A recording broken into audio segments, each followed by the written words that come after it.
एक अंधेरी रात, भादों की अमावस,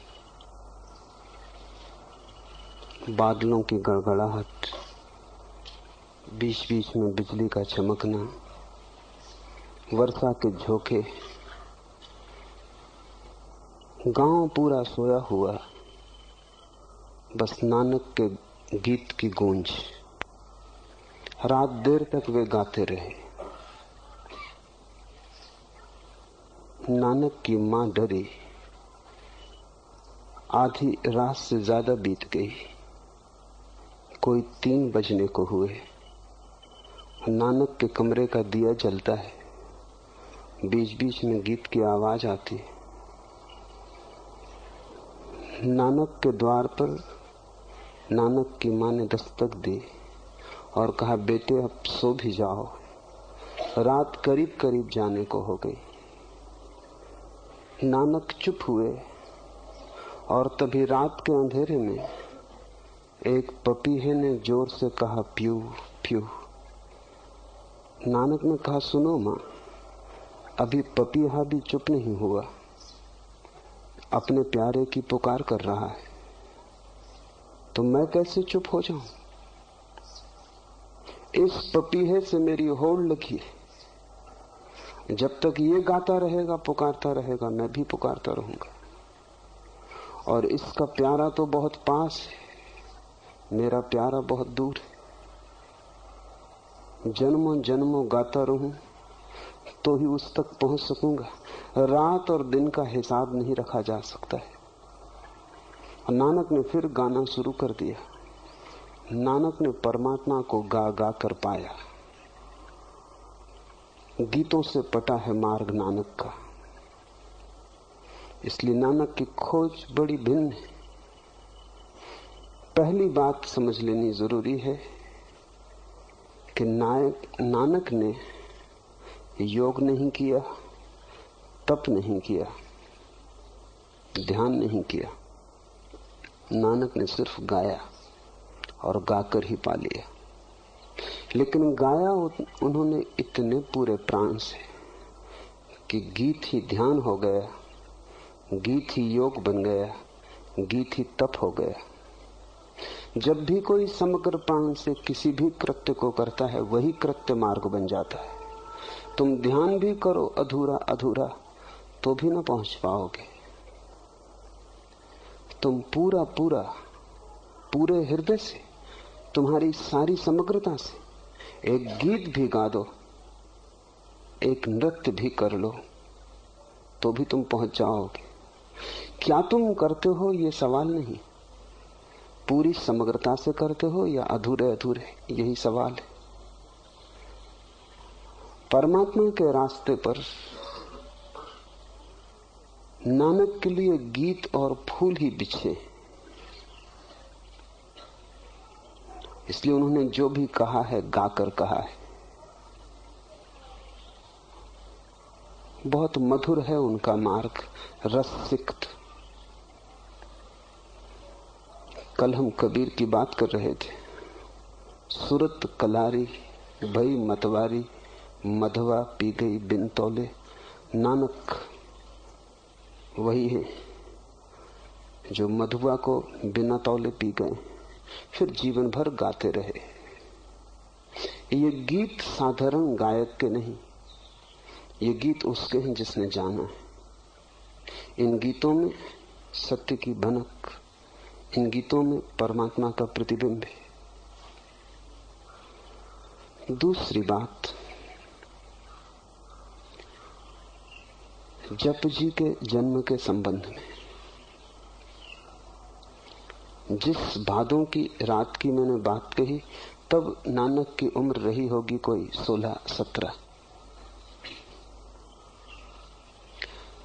जप जी का जन्म हुआ तब उनकी उम्र थी 36 वर्ष 6 माह 15 दिन।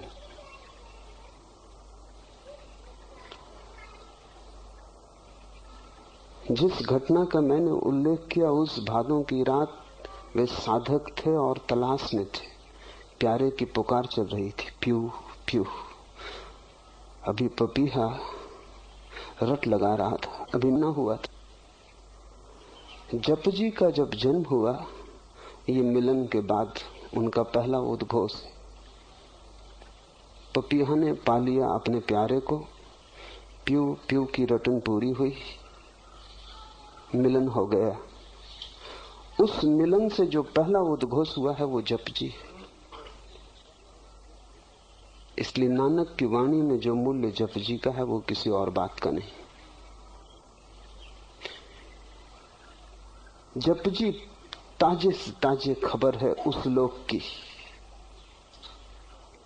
वहां से लौटकर उन्होंने जो पहली बात कही वो यही है। उस जगत से इस जगत में आकर जो पहले शब्द निर्मित हुए वही जप जी है। उस घटना को भी समझ लेना है। नदी के किनारे रात के अंधेरे में अपने साथी और सेवक मर्दाना के साथ वो नदी तट पर बैठे थे। अचानक उन्होंने वस्त्र उतार दिए, बिना कुछ कहे वो नदी में उतर गए। मर्दाना पूछता भी रहा, क्या करते हैं? रात ठंडी है, अंधेरी है। दूर नदी में वे चले गए। मर्दाना पीछे पीछे गया। नानक ने डुबकी लगाई। मर्दाना सोचता था कि क्षण दो क्षण में बाहर आ जाएंगे, फिर वो बाहर नहीं आए। 10-5 मिनट तो मर्दाना ने राह देखी, फिर वो खोजने लग गया कि वो कहां खो गए। फिर वो चिल्लाने लगा, फिर वो किनारे किनारे दौड़ने लगा कि कहां हो, बोलो, आवाज दो। ऐसा उसे लगा कि नदी की लहर लहर से एक आवाज आने लगी, धीरज रखो, धीरज रखो। पर नानक की कोई खबर नहीं। वो भागा, गांव गया, आधी रात लोगों को जगा दिया। भीड़ इकट्ठी हो गई। नानक को सभी लोग प्यार करते थे। सभी को नानक में दिखाई पड़ती थी कुछ होने की संभावना। नानक की मौजूदगी में सभी को सुगंध प्रतीत होती थी। फूल अभी खिला नहीं था, पर कली भी तो गंध देती है।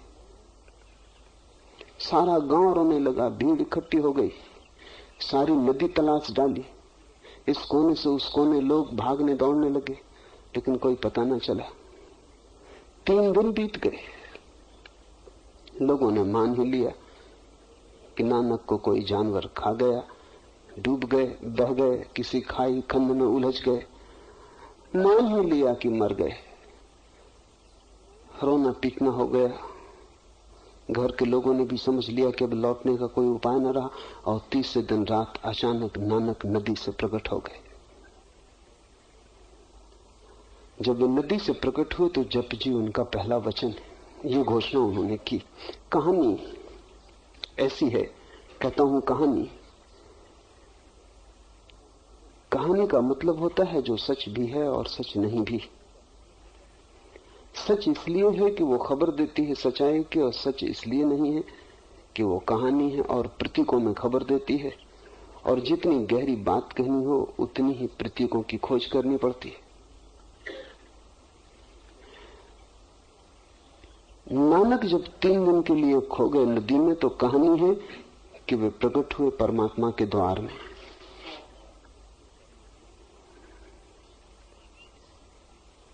ईश्वर का उन्हें अनुभव हुआ। जाना आंखों के सामने प्यारे को, जिसके लिए पुकारते थे, जिसके लिए गीत गाते थे, जो उनके हृदय की धड़कन धड़कन में प्यास बना था, उसे सामने पाया, तृप्त हुए। और परमात्मा ने उन्हें कहा, अब तू जा, और जो मैंने तुझे दिया है वो लोगों को बांट। जप जी उनका पहली भेंट परमात्मा से लौटकर। ये कहानी है, इसके प्रतीकों को समझ लें।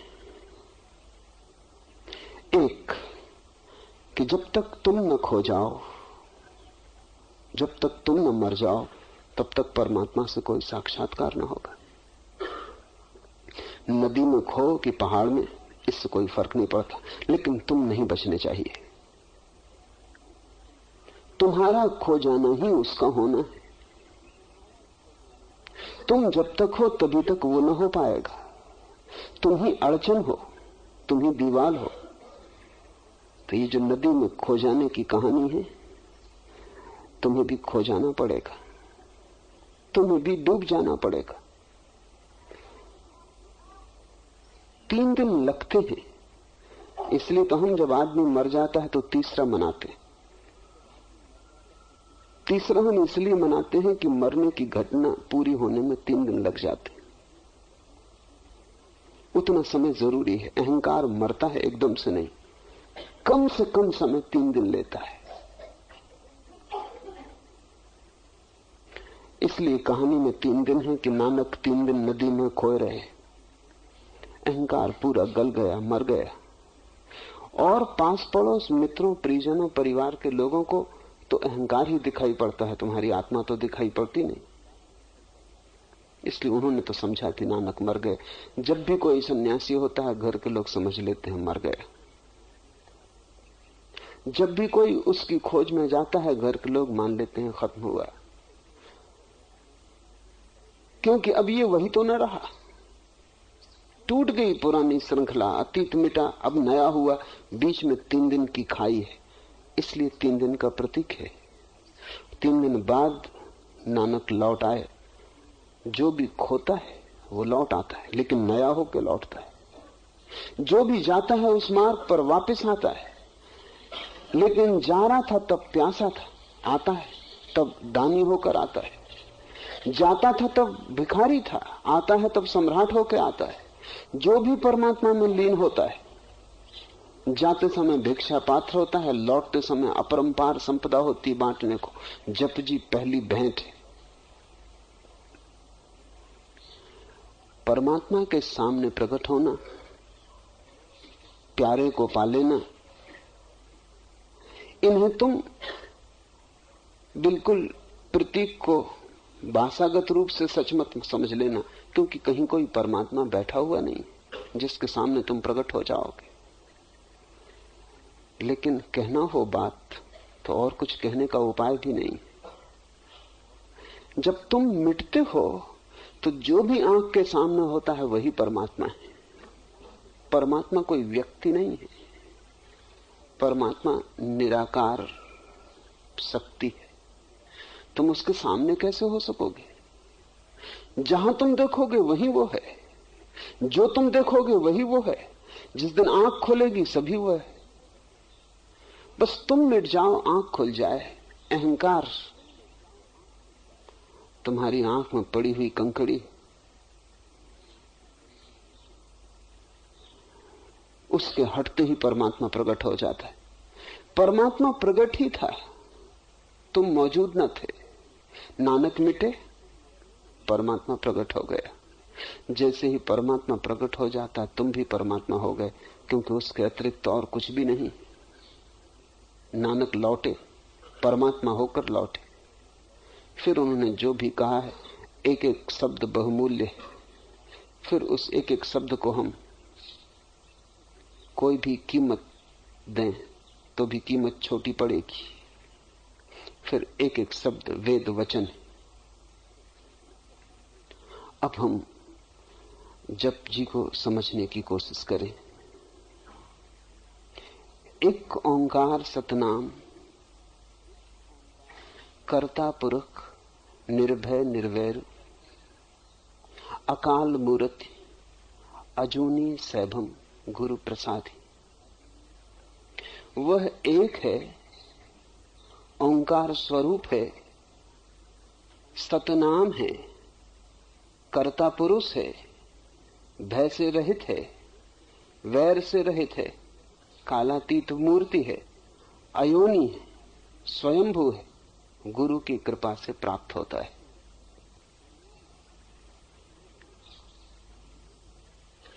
एक है, एक ओंकार सतनाम। जो भी हमें दिखाई पड़ता है वो अनेक है। जहां भी तुम देखते हो भेद दिखाई पड़ता है। जहां तुम्हारी आंख पड़ती है अनेक दिखाई पड़ता है। सागर के किनारे जाते हो, लहरें दिखाई पड़ती हैं, सागर दिखाई नहीं पड़ता। हालांकि सागर ही है, लहरें तो ऊपर ऊपर है, पर जो ऊपर ऊपर है वही दिखाई पड़ता है, क्योंकि ऊपर की ही आंख हमारे पास है। भीतर को देखने के लिए तो भीतर की आंख चाहिए। जैसी होगी आंख वैसा ही होगा दर्शन। आंख से गहरा तो दर्शन नहीं हो सकता। तुम्हारे पास आंख ही ऊपर की है तो लहरों को देख के लौट आओगे और लोगों से कहोगे कि सागर हो आया। सागर में जाने का ये ढंग नहीं। किनारे से तो दिखाई पड़ेंगी लहरें, सागर में हो तो डूबना ही पड़े। इसलिए तो कहानी है कि नानक नदी में डूब गए। लहरों में नहीं है वो, नदी में है। लहरों में नहीं है, सागर में है। ऊपर ऊपर तो लहरें होंगी, तट से तुम देख के लौट आओगे तो तुम जो खबर दोगे वो गलत होगी। तुम कहोगे कि सागर हो आया। सागर तक गए नहीं, तट पर तो सागर नहीं है, वहां से तो लहरें दिखाई पड़ सकती हैं। लहरों का जोड़ भी सागर नहीं है, जोड़ से भी ज्यादा है सागर। और जो मौलिक भेद है वो ये है कि लहर अभी है, क्षण भर बाद नहीं होगी, क्षण भर पहले नहीं थी। एक सूफी फकीर हुआ जुन्नैद, बहुत प्रेम करता था अपने बेटे को। फिर बेटा अचानक मर गया किसी दुर्घटना में, तो दफना आया। पत्नी थोड़ी हैरान हुई। पत्नी सोचती थी कि बेटा मरेगा तो जुन्नैद पागल हो जाए, इतना प्रेम करता था बेटे को। लेकिन जैसे जुन्नैद को कुछ हुआ ही नहीं, जैसे बेटा मरा ही नहीं, जैसे कोई बात ही नहीं, जुन्नैद वैसा ही रहा। आखिर सांझ होते होते जब लोग विदा हो गए सहानुभूति प्रकट करके, तो पत्नी ने पूछा कि कुछ दुख नहीं हुआ तुम्हें? मैं तो सोचती थी तुम टूट जाओगे, इस बेटे से तुम्हें इतना प्रेम था। जुन्नैद ने कहा कि एक क्षण को धक्का लगा था, फिर मुझे याद आया जब ये बेटा नहीं था तब भी मैं था और खुश था। जब ये बेटा नहीं था तब भी मैं था और खुश था। अब ये बेटा नहीं है तो दुख होने का क्या कारण? फिर वैसे हो गया जैसे पहले था। बेटा बीच में आया और गया, न पहले दुखी था तो अब दुखी होने का क्या कारण? बिना बेटे के मजे में था, अब फिर बिना बेटे के हूं, फर्क क्या है? बीच का एक सपना टूट गया। जो बनता है और मिट जाता है वो सपना है, जो आता है और चला जाता है वो सपना है। लहरें सपना, सागर सच। अनेक लहरें हैं, एक सागर है। हमें अनेक दिखाई पड़ता है, और जब तक एक ना दिखाई पड़ जाए तब तक हम भटकते रहेंगे, क्योंकि एक ही सच है। एक ओंकार सतनाम। और नानक कहते हैं कि उस एक का जो नाम है वही ओंकार है। और सब नाम तो आदमी के दिए हैं। राम कहो, कृष्ण कहो, अल्लाह कहो, ये नाम आदमी के दिए, ये हमने बनाए, सांकेतिक। लेकिन एक उसका नाम है जो हमने नहीं दिया, वो ओंकार है, वो ओम है। क्यों ओंकार उसका नाम है? क्योंकि जब सब शब्द खो जाते और चित्त शून्य हो जाता है, और जब लहरें पीछे छूट जाती हैं और सागर में आदमी लीन हो जाता है, तब भी ओंकार की धुन सुनाई पड़ती रहती। वो हमारी की हुई धुन नहीं, वो अस्तित्व की धुन है, वो अस्तित्व की ही लय है। अस्तित्व के होने का ढंग ओंकार है, वो किसी आदमी का दिया हुआ नाम नहीं। इसलिए ओम का कोई भी अर्थ नहीं होता, ओम कोई शब्द नहीं है, ओम ध्वनि है, और ध्वनि भी अनूठी है।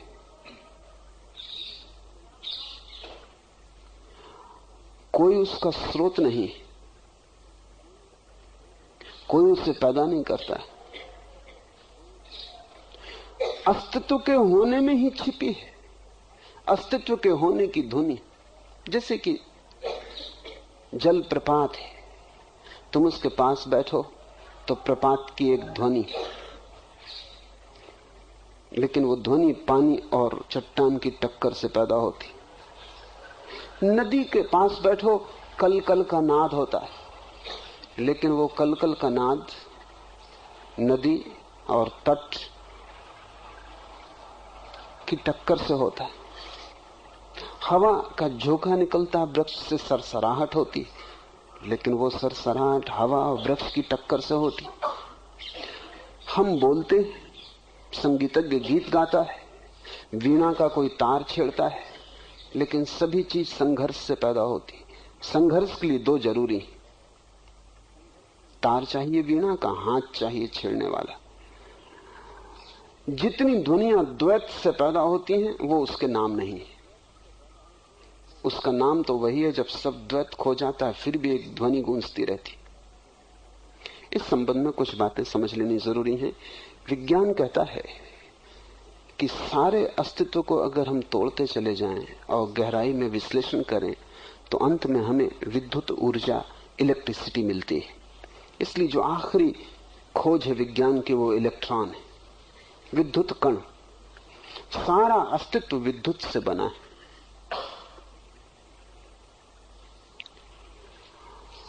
अगर हम विज्ञान से पूछें कि ध्वनि किससे बनी है तो विज्ञान कहता है वो भी विद्युत से बनी है। ध्वनि भी विद्युत का एक आकार है, एक रूप है, लेकिन मूल विद्युत है।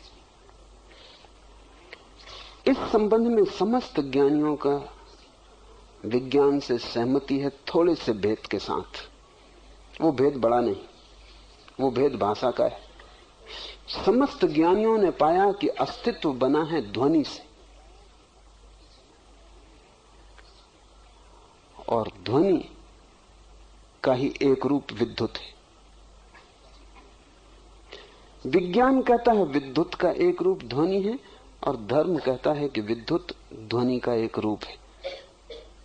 इतना ही फासला है, मगर यह फासला ऐसा ही दिखाई पड़ता है जैसे गिलास आधा भरा हो। कोई कहे आधा भरा है, कोई कहे आधा खाली है। विज्ञान की पहुंच का द्वार अलग है। विज्ञान ने पदार्थ को तोड़ तोड़ कर विद्युत को खोजा है। ज्ञानियों की पहुंच का मार्ग अलग है। उन्होंने अपने को जोड़ जोड़ कर, तोड़कर नहीं, अपने को जोड़ जोड़ कर अखंड को पाया, और उस अखंड में एक ध्वनि पाई है। जब कोई व्यक्ति समाधिस्थ हो जाता है तो ओंकार की ध्वनि गूंजती है। वो अपने भीतर उसे गूंजते पाता है, अपने बाहर गूंजते पाता है। सब सारे लोग उससे व्याप्त मालूम होते हैं। चकित हो जाता है पहली बार जब घटता है, क्योंकि वो देखता है मैं तो बोल नहीं रहा, मैं तो कुछ कर नहीं रहा, ये ध्वनि कहां से आ रही है। तब वो अनुभव करता है कि ये होने की ध्वनि, ये किसी टक्कर से पैदा नहीं हो रही, ये आहत ध्वनि नहीं है, अनाहत नाद है। नानक कहते हैं वही एक उसका नाम है, ओंकार। नानक बहुत बार नाम शब्द का प्रयोग करेंगे, इसे स्मरण रखना कि जब भी वो कहते हैं उसका नाम, और उसका नाम ही मार्ग है, और उसके नाम की रटन में जो डूब जाएगा, उसके नाम में जो डूब जाएगा वो उसे पालेगा। तो ध्यान रखना, नाम जब भी नानक कहते हैं तब उनका इशारा ओंकार की तरफ है, क्योंकि वही एक उसका नाम है जो हमने नहीं दिया, जो उसका ही है। हमारे दिए हुए नाम बहुत दूर न जा सकेंगे, और अगर थोड़े बहुत जाते भी हैं तो इसलिए जाते हैं कि हमारे नामों में भी उसके नाम की थोड़ी सी झलक होती। जैसे समझो कि राम, अगर कोई राम राम राम की रटन लगा दे भीतर, तो उसमें ओंकार की थोड़ी सी झलक है। वो जो मां है वो ओम का है। इसलिए राम शब्द से भी थोड़ी दूर तक जा सकेंगे हम। लेकिन अगर तुम धुन को करते ही गए तो तुम एक दिन अचानक पाओगे कि राम की ध्वनि ओंकार में बदल गई। अगर तुम करते ही जाओगे तो जैसे ही मन शांत होगा वैसे ही ओम तुम्हारे राम में प्रविष्ट हो जाएगा, और तुम धीरे धीरे पाओगे कि राम तो खो गया, ओम आ गया। समस्त ज्ञानियों का यह अनुभव है कि उन्होंने किसी भी नाम से शुरू किया हो, लेकिन आखिर में ओम आ जाता है। जैसे ही तुम शांत होने लगते हो वैसे ही ओम आने लगता है। ओम सदा मौजूद है, बस तुम्हारे शांत होने की जरूरत है। नानक कहते हैं एक ओंकार सतनाम। सत शब्द भी समझ लेने जैसा है। संस्कृत में दो शब्द हैं, एक सत्य और एक सत्य। सत्य का अर्थ होता है एग्जिस्टेंस, अस्तित्व, और सत्य का अर्थ होता है ट्रुथ। दोनों में बड़ा फर्क है। दोनों का मूल धातु तो एक है, सच, सत्य, सत्य, सबकी मूल धातु एक है, लेकिन थोड़े से फर्क हैं, वो समझ लेने जरूरी है। सत्य तो दार्शनिक की खोज है, वो खोजता है कि सत्य क्या है, व्हाट इज ट्रुथ। जैसे दो दो मिलके चार होते हैं, ये सत्य है कि दो दो मिलके पांच नहीं होते, दो दो मिलके तीन नहीं होते, दो दो मिलके चार होते। ये गणित का सूत्र सत्य है, लेकिन सत्य नहीं है, क्योंकि ये मनुष्य का ही हिसाब है। This is true but not existential. दो दो मिलके चार होते हैं, ये मनुष्य की ही ईजाद है। ये सत्य तो है, सच नहीं है, सत्य नहीं है। तुम सपना देखते हो रात, सपना सत्य तो है, सत्य नहीं है। सपना है तो, नहीं तो देखोगे कैसे। होना तो है, लेकिन तुम ये नहीं कह सकते कि सत्य है, क्योंकि सुबह तुम पाते हो कि ना होने के बराबर है। लेकिन हुआ जरूर, सपना घटा। तो दुनिया में ऐसी घटनाएं हैं जो सत्य हैं और सत्य नहीं, और ऐसी भी घटनाएं हैं जो सत्य हैं लेकिन सत्य नहीं। गणित सत्य है, सत्य नहीं।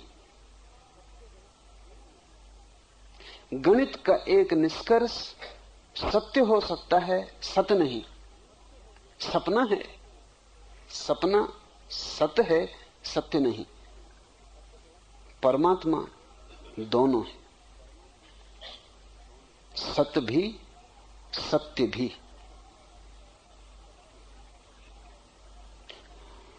और इसलिए ना तो उसे गणित से पाया जा सकता, विज्ञान से उसे नहीं पाया जा सकता, क्योंकि विज्ञान खोजता है सत्य को, और न उसे काव्य, कला, आर्ट से पाया जा सकता, क्योंकि कला खोजती है सत्य को।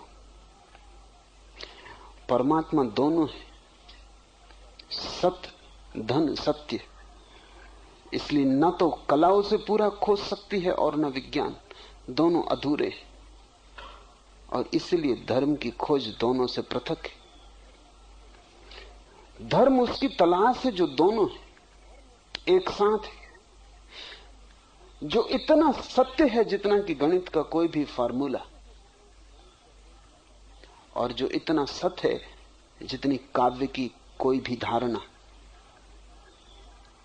वो दोनों हैं और दोनों नहीं है।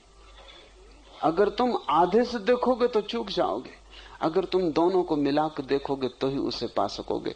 तो जब नानक कहते हैं एक ओंकार सतनाम, तो इस सत्य में दोनों है, सत्य और सत्य। उस परम अस्तित्व का नाम जो गणित की तरह सच है और जो काव्य की तरह भी सत्य है, जो स्वप्न की तरह मधुर और गणित की तरह ठीक ठीक सही है,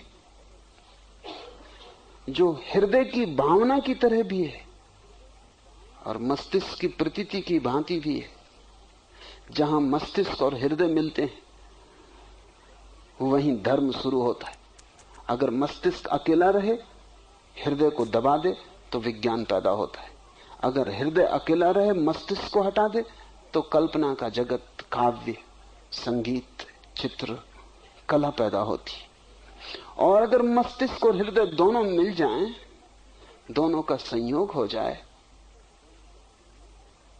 तो हम ओंकार में प्रवेश करते हैं। धार्मिक व्यक्ति वैज्ञानिक से बड़ा वैज्ञानिक, कलाकार से बड़ा कलाकार है, क्योंकि उसकी खोज संयुक्त है। विज्ञान और कला द्वंद्व है, धर्म समन्वय है, सिंथेसिस है। नानक कहते हैं एक ओंकार सतनाम, वह एक ओंकार स्वरूप, वह सतनाम कर्ता पुरुष।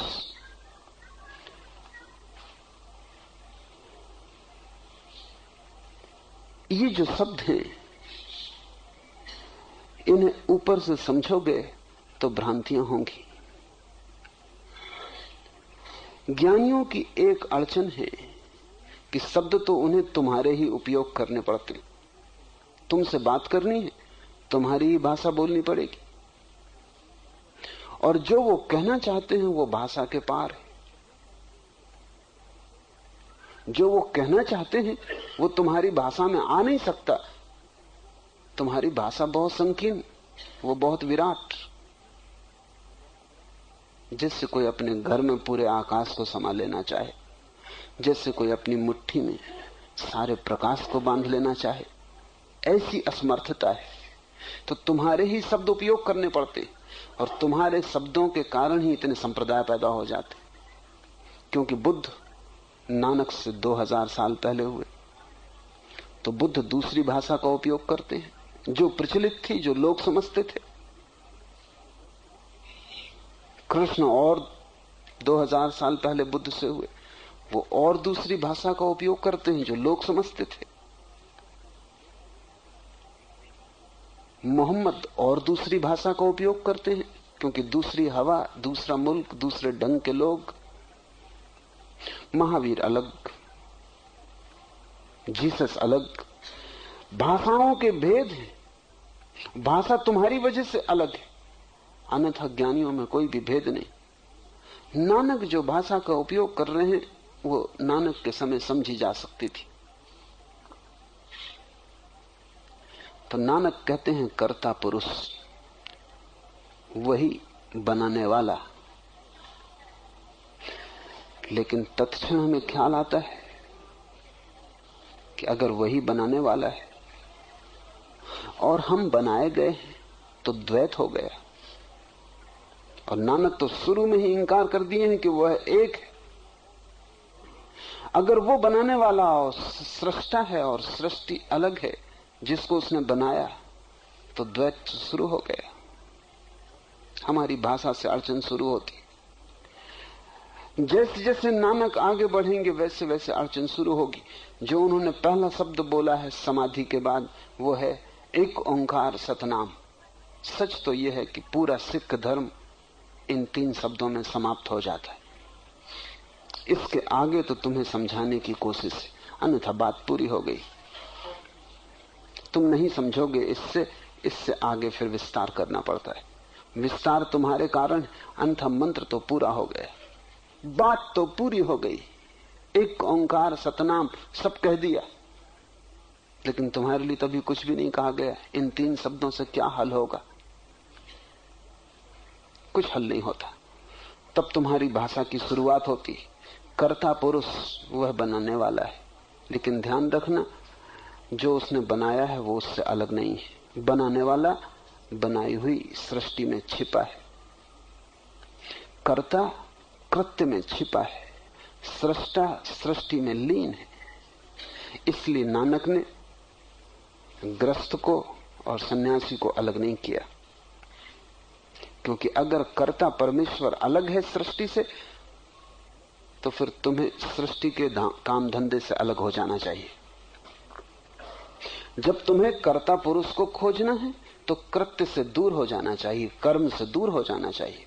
फिर बाजार है, दुकान है, काम धंधा है, उससे अलग हो जाना चाहिए। नानक आखिर तक अलग नहीं हुए। यात्राओं पर जाते थे और जब भी वापस लौटते तो फिर अपनी खेती बाड़ी में लग जाते, फिर उठा लेते हल बखर। पूरे जीवन जब भी वापस लौटते घर, तब अपना काम धाम शुरू कर देते। जिस गांव में वो आखिर में बस गए थे, उस गांव का नाम उन्होंने करतारपुर रख लिया था। कर्ता का गांव। अगर परमात्मा करता है, तुम ये मत समझना कि वो दूर हो गया है कृत्य से। एक आदमी मूर्ति बनाता है, जब मूर्ति बन जाती तो मूर्तिकार अलग हो जाता है, मूर्ति अलग हो जाती है, दो हो गए। मूर्तिकार के मरने से मूर्ति नहीं मरेगी, मूर्तिकार मर जाए मूर्ति रहेगी। मूर्ति के टूटने से मूर्तिकार नहीं मरेगा, मूर्ति टूट जाए मूर्तिकार बचेगा, दोनों अलग हो गए। परमात्मा और उसकी सृष्टि में ऐसा फासला नहीं है। फिर परमात्मा उसकी सृष्टि में कैसा संबंध है? वो ऐसा है जैसे नर्तक का। एक आदमी नाच रहा है तो नृत्य है, लेकिन क्या तुम नृत्य को, नृत्यकार को अलग कर सकोगे? नृत्यकार घर चला जाए, नृत्य तुम्हारे पास छोड़ जा सकेगा? नृत्यकार मरेगा, नृत्य मर जाएगा। नृत्य रुकेगा, फिर वो आदमी नर्तक ना रहा। दोनों संयुक्त हैं। इसलिए हिंदुओं ने बड़े प्राचीन समय से परमात्मा को नर्तक की दृष्टि से देखा, नटराज। क्योंकि नटराज के प्रतीक में नर्तक और नृत्य अलग नहीं होते। कभी भी कविता बनाए तो कविता से अलग हो जाता है, मूर्तिकार मूर्ति बनाए मूर्ति से अलग हो जाता है। मां बेटे को जन्म दे, जन्म देते ही अलग हो जाती। पिता बेटे से अलग है, लेकिन परमात्मा सृष्टि से अलग नहीं, सृष्टि में समाया हुआ है। अगर ठीक ठीक तुम्हारी भाषा का उपयोग न किया जाए तो कहना होगा the creator is the creation. वो जो सृष्टा है सृष्टि है। और भी अगर ठीक कहना हो तो the creator is nothing but the creativity. सृष्टा सृजन की प्रक्रिया है, वो स्वयं सृजन है। इसलिए नानक कहते हैं कुछ छोड़ के कहीं भागना नहीं, जहां तुम हो वहीं वो छिपा है। इसलिए नानक ने एक अनूठे धर्म को जन्म दिया जिसमें गृहस्थ और सन्यासी एक है, और वही आदमी अपने को सिख कहने का हकदार है जो ग्रस्त होते हुए सन्यासी हो, सन्यासी होते हुए ग्रस्त हो। सिर के बाल बढ़ा लेने से, पगड़ी बांध लेने से कोई सिख नहीं होता। सिख होना बड़ा कठिन है, ग्रस्त होना आसान है, सन्यासी होना आसान है। छोड़ दो, भाग जाओ जंगल। सिख होना कठिन, क्योंकि सिख का अर्थ है सन्यासी ग्रस्त एक साथ रहना, घर में और ऐसे रहना जैसे नहीं हो, रहना घर में और ऐसे रहना जैसे हिमालय पर हो, करना दुकान लेकिन याद परमात्मा की रखना, गिनना रुपए नाम उसका लेना। नानक को जो पहली झलक मिली परमात्मा की, जिसको सतोरी कहें, इस नदी में 3 दिन डूबकर तो जो घटना घटी वो समाधि की है। उसके बाद तो वे परम पुरुष हो गए, पर उसके पहले अनेक छोटी छोटी झलकें मिली। जो पहली झलक नानक को मिली वो मिली एक दुकान पर, जहां वो तराजू से गेहूं और अनाज तौल रहे थे। अनाज तौल के किसी को दे रहे थे, तराजू में भरते और डालते, कहते 1 2 3 10 11 12, फिर पहुंचे वो 13। तो पंजाबी में 13 का जो रूप है वो 13। उन्हें याद आ गई परमात्मा की। 13 दाइन दाऊ, धुन बन गई। फिर वो तौलते गए, लेकिन संख्या 13 से आगे ना बढ़ी। भरते तराजू में डालते हो कहते 13, भरते तराजू में डालते हो कहते 13, क्योंकि आखिरी पड़ाव आ गया। 13 के आगे कोई संख्या है, मंजिल आ गई। 13 पर सब समाप्त हो गया। लोग समझे कि पागल हो गए। लोगों ने रोकना भी चाहा, लेकिन वो तो किसी और लोक में, वो तो कहे जाते हैं 13, डाले जाते हैं तराजू से, तौले जाते हैं और 13 से आगे नहीं बढ़ते। 13 से आगे बढ़ने को जगह भी कहां है। दो ही तो पड़ाव हैं, या तो मैं या तू। मैं से शुरुआत है, तू पर समाप्ति है।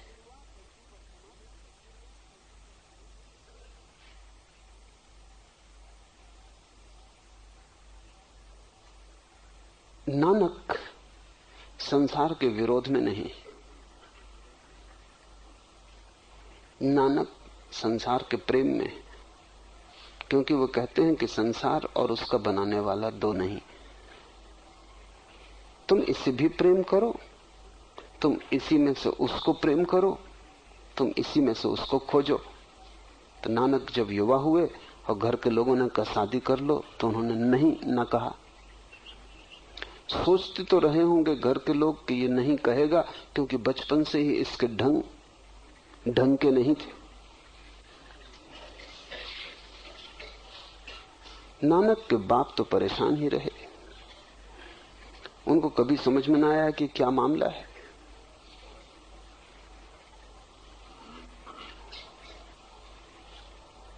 भजन में, कीर्तन में, साध संगत में भेजा बेटे को सामान खरीदने दूसरे गांव। 20 रुपए दिए थे, सामान तो खरीदा, लेकिन रास्ते में साधु मिल गए, वो भूखे थे। बाप ने चलते वक्त कहा था सस्ती चीज खरीद लाना और इस गांव में आके महंगे बेच देना, यही धंधे का गुर है। दूसरे गांव से सस्ते में खरीदना, यहां आके महंगे में बेच देना। यहां जो चीज सस्ती हो खरीदना, दूसरे गांव में महंगे में बेच देना, यही लाभ का रास्ता है। तो कोई ऐसी चीज खरीद के लाना जिसमें लाभ हो। नानक लौटते थे, खरीद कर मिल गई साधुओं की एक जमात। वो 5 दिन से भूखे थे। नानक ने पूछा कि भूखे बैठे हो, उठो कुछ करो, जाते क्यों नहीं गांव में? उन्होंने कहा यही हमारा व्रत है कि जब उसकी मर्जी होगी वो देगा। तो हम आनंदित थे, भूख से कोई अंतर नहीं पड़ता। तो नानक ने सोचा कि इससे ज्यादा लाभ की बात क्या होगी कि इन परम साधुओं को ये भोजन बांट दिया जाए जो मैं खरीद लाया हूं। बाप ने यही तो कहा था कि कुछ काम लाभ का करो। बांट दिया। साथी था साथ में, मित्र था साथ में, उसका नाम बाला था। उसने कहा क्या करते हो, दिमाग खराब हुआ है? नानक ने कहा यही तो कहा था पिता ने कि कुछ लाभ का काम करना है, इससे ज्यादा लाभ क्या होगा। बांट के बड़े प्रसन्न घर लौट आए। इसलिए कहता हूं ढंग के न थे। बाप ने कहा कि मूर्ख, ऐसे कहीं धंधा हुआ है, तू बर्बाद कर देगा। और नानक ने कहा कि आप नहीं सोचते इससे ज्यादा लाभ की और क्या बात होगी। लाभ कमा के लौटा हूं, लेकिन ये लाभ किसी को दिखाई नहीं पड़ता था। नानक के पिता कालू मेहता को तो बिल्कुल दिखाई नहीं पड़ता था। उनको तो लगता था लड़का बिगड़ गया, साध संगत में बिगड़ा, होश में नहीं। सोचा कि शायद स्त्री से बांधने से कुछ राहत मिल जाएगी। अक्सर ऐसा लोग सोचते।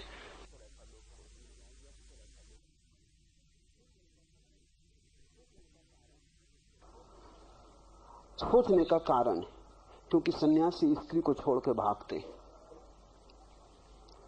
तो अगर किसी को ग्रस्त बनाना हो तो स्त्री से बांधो। पर नानक पे ये तरकीब काम ना आई, क्योंकि ये आदमी किसी चीज के विरोध में न था। बाप ने कहा शादी कर लो। नानक ने कहा अच्छा। शादी हो गई, लेकिन इसके ढंग में कोई फर्क न पड़ा। बच्चे हो गए, लेकिन इसके ढंग में कोई फर्क न पड़ा। इस आदमी को बिगाड़ने का उपाय ही न था, क्योंकि संसार और परमात्मा में इससे कोई भेद न था। तुम बिगाड़ोगे कैसे? जो आदमी धन छोड़ के सन्यासी हो गया, बिगाड़ सकते हो, धन दे दो। जो आदमी स्त्री छोड़ के सन्यासी हो गया, एक सुंदर स्त्री को उसके पास पहुंचा दो, बिगाड़ सकते हो। लेकिन जो कुछ छोड़ के ही नहीं गया, उसको तुम कैसे बिगाड़ोगे? उसके पतन का कोई रास्ता नहीं। नानक को भ्रष्ट नहीं किया जा सकता।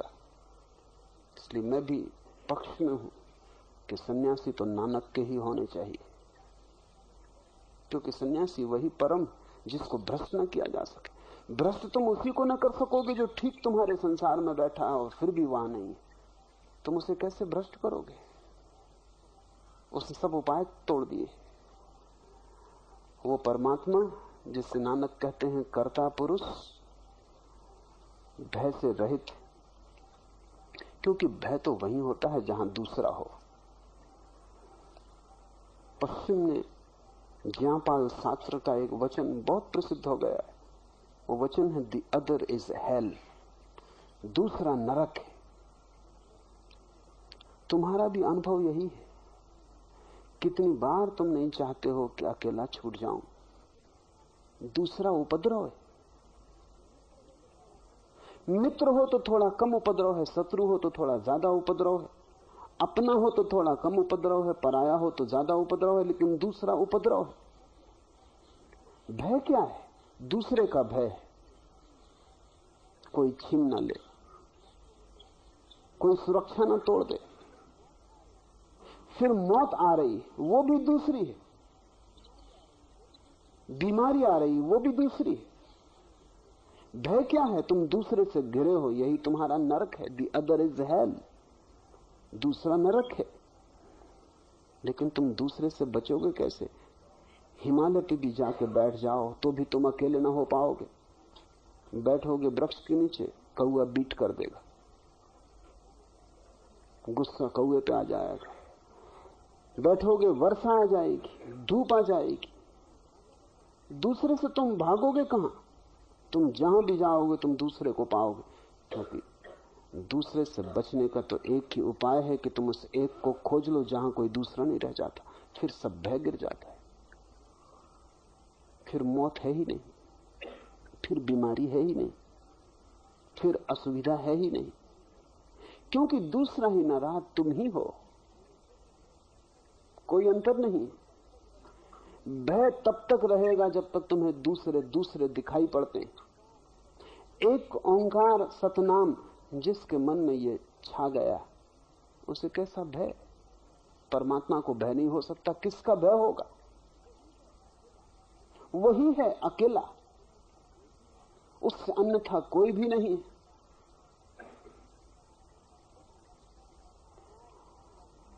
अकाल, भय से रहित, वैर से रहित, कालातीत, अकाल मूर्ति, कालातीत मूर्ति समय के पार है, बियॉन्ड टाइम। इसे थोड़ा समझ लो। समय का अर्थ ही होता है परिवर्तन। अगर कोई चीज परिवर्तित ना हो तो तुम्हें समय का पता ही ना चलेगा।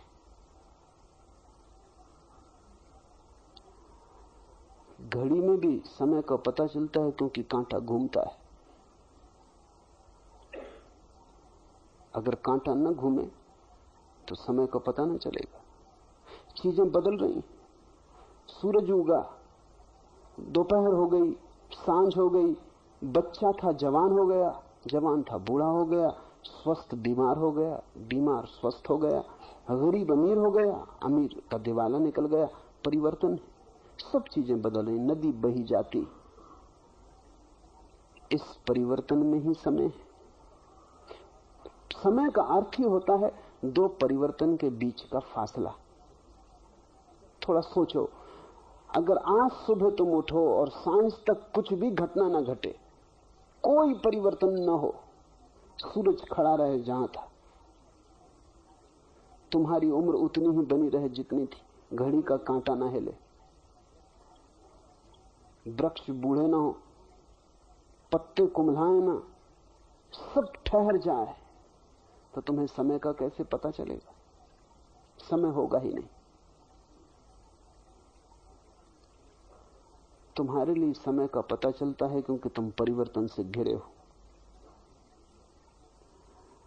परमात्मा के लिए कोई समय नहीं, क्योंकि वो सनातन, शाश्वत, सदा है।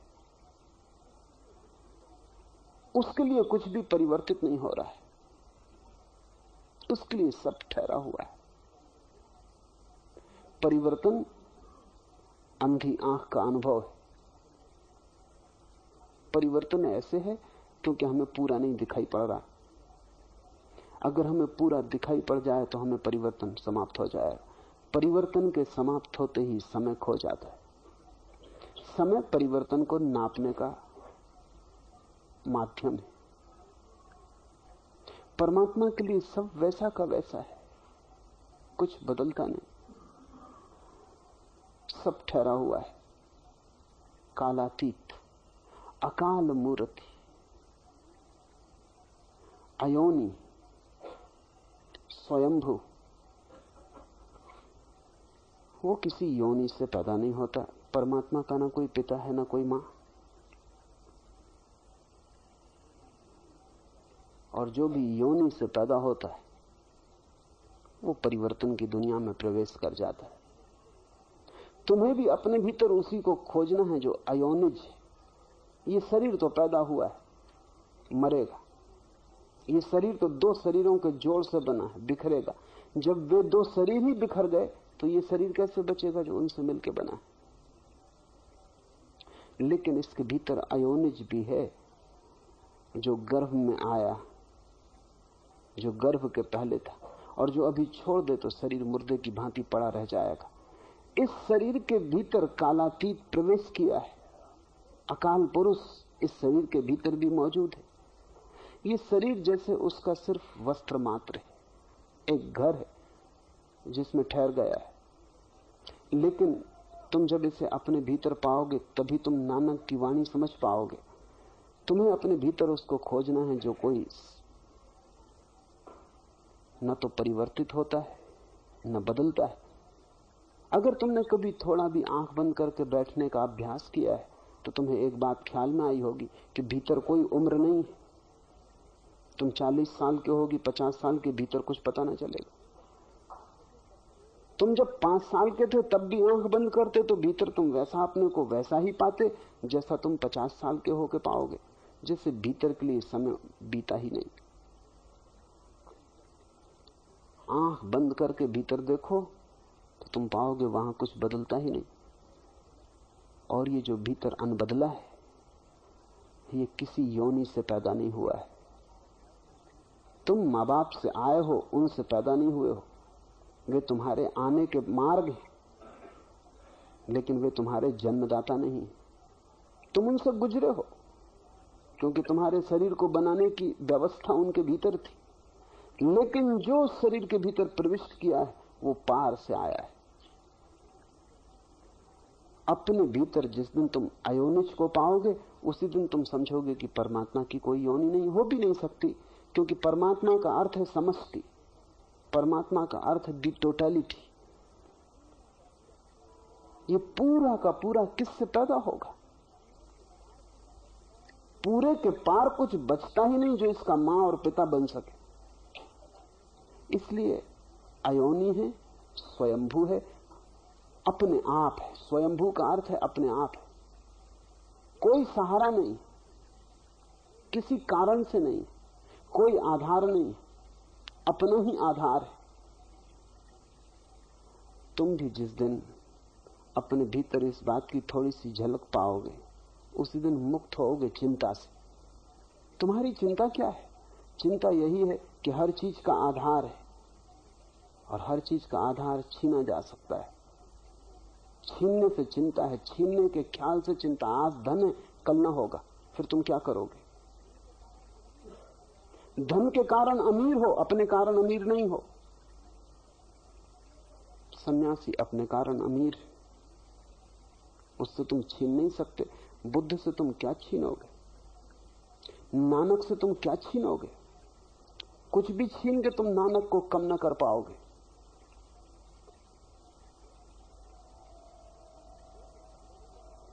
कुछ दे के ज्यादा ना कर पाओगे। कुछ जोड़ नहीं सकते, कुछ घटा नहीं सकते।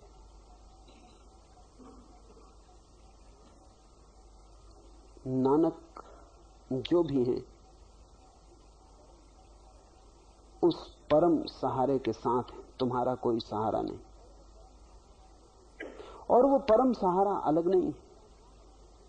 परमात्मा निराधार है, तुम भी निराधार हो।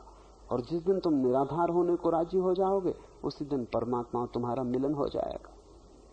ये जो परमात्मा की व्याख्या है, ये व्याख्या दार्शनिक की व्याख्या नहीं है। ये व्याख्या साधक के लिए, ताकि तुम समझ जाओ कि परमात्मा के ये लक्षण। और अगर तुम्हें परमात्मा को पाना है तो इन्हीं लक्षणों को तुम्हें अपनी साधना बना लेना। छोटे रूप में तुम्हें परमात्मा होने की कोशिश में लग जाना है। जैसे जैसे तुम उसके समान होने लगोगे वैसे वैसे तालमेल बैठने लगेगा, दोनों के बीच धुन बजने लगेगी।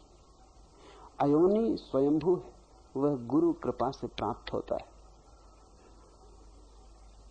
क्यों कहते हैं गुरु कृपा से? क्या मनुष्य का अपना श्रम काफी नहीं? इस संबंध में एक सूक्ष्म बात समझ लेनी जरूरी है, क्योंकि नानक गुरु पर बहुत जोर देंगे। गुरु के बिना तो मिल ही नहीं सकता परमात्मा, वो कहेंगे। क्या कारण? अगर परमात्मा मौजूद है तो सीधा सीधा मैं उससे मिल क्यों नहीं सकता? गुरु के बीच में लेने की जरूरत क्या है? कृष्णमूर्ति कहते हैं गुरु की कोई जरूरत नहीं। बुद्धि को, तर्क को ठीक भी मालूम पड़ता है, क्या जरूरत? जब परमात्मा मौजूद है, मैं भी परमात्मा से पैदा हुआ, गुरु भी परमात्मा से पैदा हुआ, तो गुरु को बीच में क्यों खड़ा करना? क्या आवश्यकता है? मन तो ये चाहता भी है कि गुरु बीच में खड़ा न किया जाए, इसलिए कृष्णमूर्ति के आसपास अहंकारी लोगों की जमात इकट्ठी हो गई। कृष्णमूर्ति बिल्कुल ठीक कहते हैं, गुरु की जरूरत नहीं। अगर तुम अपने अहंकार को खुद ही गिराने में समर्थ हो जाओ, लेकिन अपने अहंकार को गिराना वैसा ही कठिन है जैसे अपने ही जूते के बंद को पकड़ के खुद को उठाना। अपने अहंकार को गिराना वैसे ही मुश्किल है जैसे कुत्ता अपनी ही पूंछ को पकड़ने की कोशिश करे। जितने जोर से छलांग लगाता उतनी जोर से पूंछ भी छलांग लगाती। अपने अहंकार को तुम गिराओगे कैसे? अगर गिरा सकते हो तो कृष्णमूर्ति ठीक कहते हैं, बिल्कुल ठीक कहते हैं, कोई भी जरूरत नहीं है किसी गुरु की। लेकिन वहीं सारी उलझन है। अगर तुम अपने अहंकार को गिराने में समर्थ भी हो जाओ और ये कहो कि मैंने अपना अहंकार गिरा दिया, तो ये नया अहंकार पैदा होगा। ये पुराने से ज्यादा खतरनाक है। गुरु की इसलिए जरूरत है कि ये दूसरा अहंकार पैदा ना हो सके। तुम कहोगे गुरु प्रसाद से, तुम ये अहंकार नहीं तो तुम ये बना लोगे कि मैं कितना विनम्र, मुझ जैसा कोई भी विनम्र नहीं। अब ये मैंने नए रास्ते पकड़े, ये अहंकार ने नई तरकीबें खोजी। कल कहता था मुझसे धनी कोई भी नहीं, अकड़। आज कहता है मुझसे विनम्र कोई भी नहीं, अकड़। वही रस्सी जल गई, अकड़ रह गई। अकड़ को कौन मिटाएगा? इसलिए नानक का जोर है, परमात्मा को पाने में तो कोई अड़चन नहीं, सीधे ही पाया जा सकता है, क्योंकि वो सामने ही मौजूद है, तुम्हारी नाक के बिल्कुल सीध में। जहां तुम जाते हो सब तरफ वो मौजूद है। लेकिन एक अड़चन है, और वो अड़चन ये है कि तुम भीतर खड़े हो, इसे तुम कैसे गिराओगे? इसलिए गुरु प्रसाद से साधक श्रम करेगा, लेकिन धारणा यही रखेगा, होगा गुरु के कृपा से। ये जो गुरु कृपा की धारणा है, ये तुम्हारे अहंकार को बनने न देगी, पुराने को गिरा देगी, नए को बनने न देगी। अन्यथा एक बीमारी जाती है, दूसरी उसकी जगह खड़ी हो जाती। और इसलिए एक बड़े मजे की घटना घटी। कृष्णमूर्ति के पास अहंकारियों की जमात इकट्ठी हो गई। वो जमात उन लोगों की है जो किसी के सामने झुकना नहीं चाहते। उनको बिल्कुल राहत मिल गई, किसी के चरण नहीं छूना चाहते, उनको बड़ा सहारा मिल गया। उन्होंने कहा गुरु की कोई जरूरत ही नहीं, हम खुद ही पालेंगे। और यही अड़चन है। अगर नानक जैसा व्यक्ति कृष्णमूर्ति के पास हो, रामकृष्ण जैसा व्यक्ति कृष्णमूर्ति के पास हो, तो कोई अड़चन नहीं। लेकिन जो लोग इकट्ठे होते हैं वे वही लोग हैं जो अहंकार गिराने में असमर्थ हैं। इनको गुरु की जरूरत है। ये बड़े मजे की घटना है। कृष्णमूर्ति के पास जितने लोग हैं उनको गुरु की जरूरत है। नानक के पास जितने लोग थे बिना गुरु के भी पा सकते थे। कहोगे कि मैं पहेली खड़ी कर रहा हूं, नानक के पास जो लोग थे बिना गुरु के पा सकते थे, क्योंकि वो तैयार थे गुरु प्रसाद को स्वीकार करने को, वो तैयार थे अपने को छोड़ने को। पाया तो बिना गुरु के जाता है, लेकिन गुरु की धारणा तुम्हारे अहंकार को गिराने में सहयोगी हो जाती। तुम अकड़ से नहीं भरते, नहीं तो तुम कहोगे शीर्षासन करता हूं 3 घंटे, सुबह ध्यान करता हूं। एक पत्नी मेरे पास आई और उसने कहा कि मेरे पति आपके पास आते, उन्हें कुछ समझाइए, अब हद हो गई। सिख हैं पति। तो क्या हुआ? उसने कहा कि वो रात 2 बजे से उठाते और जप जी का पाठ शुरू कर देते, तो घर में सोना ही मुश्किल हो गया। न बच्चे सो सकते, न मैं सो सकती। और उनसे कुछ कहो तो वो कहते हैं कि तुम सब उठ के पाठ करो। तो क्या करना? मैंने पति को बुलाया, वो मेरे पास आते थे। मैंने उनसे पूछा कि कब उठ के पाठ करते हैं? उन्होंने कहा कि बस सुबह प्रभात काल में, बस 2 बजे सुबह उठाता हूं। उनके लिए 2 बजे सुबह। तो मैंने कहा कि तुम्हारी जो सुबह है दूसरों के लिए बहुत खतरनाक हो गई। वो बोले वो उनकी गलती, उनको सबको उठना चाहिए, आलसी हैं, काहिल हैं, सुस्त। और मैं तो सबकी सेवा ही कर रहा हूं, जोर से जप जी का पाठ करता हूं, मोहल्ले पड़ोस के लोगों के कान में भी पड़ जाती आवाज। मैंने उनसे कहा कि तुम ऐसा करो, थोड़ा कम सेवा करो मोहल्ले पड़ोस की, तुम 4 बजे, कि धीरे धीरे लाना उचित है, अन्यथा जो चढ़े हुए लोग हैं इनको उतारना बड़ा कठिन हो जाता। उन्होंने कहा कि ऐसा कभी नहीं हो सकता, आप क्या मुझसे मेरा धर्म छीनना चाहते? अब यही उनकी अकड़ है कि उन जैसा पाठ करने वाला कोई नहीं,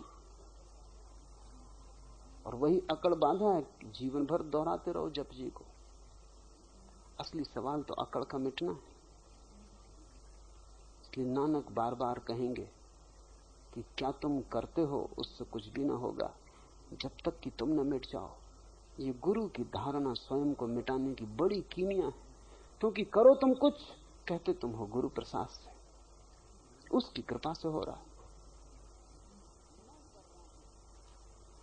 मैं कर रहा हूं, बस अड़चन खड़ी हो जाएगी। अगर तुम अपने मैं को बिना किसी के सहारे के गिरा दो तो गुरु की कोई जरूरत नहीं। लेकिन करोड़ में कभी कोई एक व्यक्ति बिना गुरु के गिरा पाता है, इसलिए वो अपवाद है, उसको हमें गिनती में लेना नहीं चाहिए, उसके कारण नियम नहीं बनाना चाहिए। कभी कभी ऐसा हो जाता है कि कोई व्यक्ति बिना गुरु के गिरा देता है, पर उसके लिए बड़ी गहरी समझ चाहिए जो तुम्हारे पास नहीं है। उसके लिए इतनी गहरी समझ चाहिए कि वो अहंकार को आंख के सामने खड़ा करके देख ले और सिर्फ देखने से अहंकार गिर जाए। उसके लिए वैसी आंख चाहिए जैसे शिव के पास, कि कामदेव को देख लिया और कामदेव भस्म हो गए। इतनी अवेयरनेस, इतना होश चाहिए। कोई बुद्ध, कोई कृष्णमूर्ति कभी इतनी त्वरा से देख लेता है कि उसके देखने की उस तीव्रता में ही सब गिर जाता है, फिर दूसरा भाव पैदा नहीं होता, क्योंकि सब राख ही गिर गई। उसे ख्याल ही नहीं होता कि मैंने कुछ किया है, हुआ। लेकिन तुम तो कुछ भी करोगे तो भीतर एक धुन बजती रहती, मैंने किया है। भजन करो तो मैंने किया है, ध्यान करो तो मैंने किया है, पूजा करो तो मैंने की है। तुम्हारा मैं तो हर तरफ से बनता है। उस एक को हम छोड़ दें, क्योंकि उस एक को बीच में लाने की कोई जरूरत भी नहीं, वो पालेगा। लेकिन वो जो करोड़ों लोग हैं, उन करोड़ों लोगों के लिए पाने का एक ही उपाय है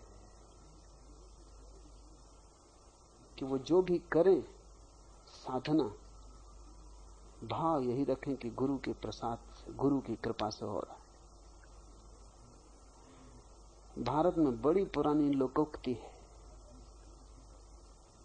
कि जब सतयुग था तब गुरु की इतनी जरूरत न थी, लेकिन कलयुग में गुरु की बड़ी जरूरत होगी। क्या कारण? हिंदू किस हिसाब से बांटते हैं संसार को।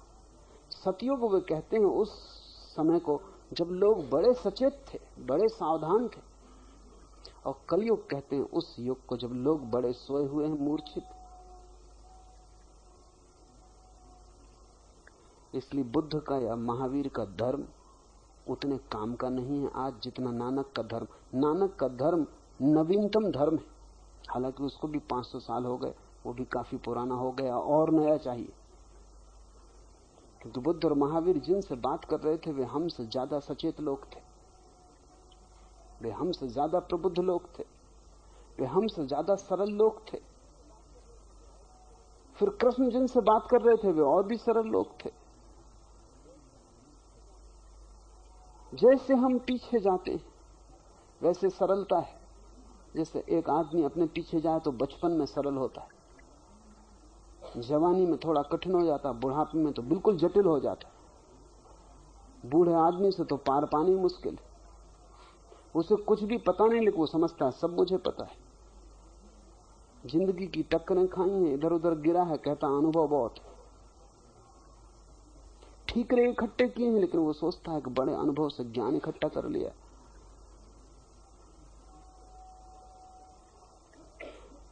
बच्चा सरल, वो सतयुग है। बूढ़ा बहुत जटिल, वो कलयुग है।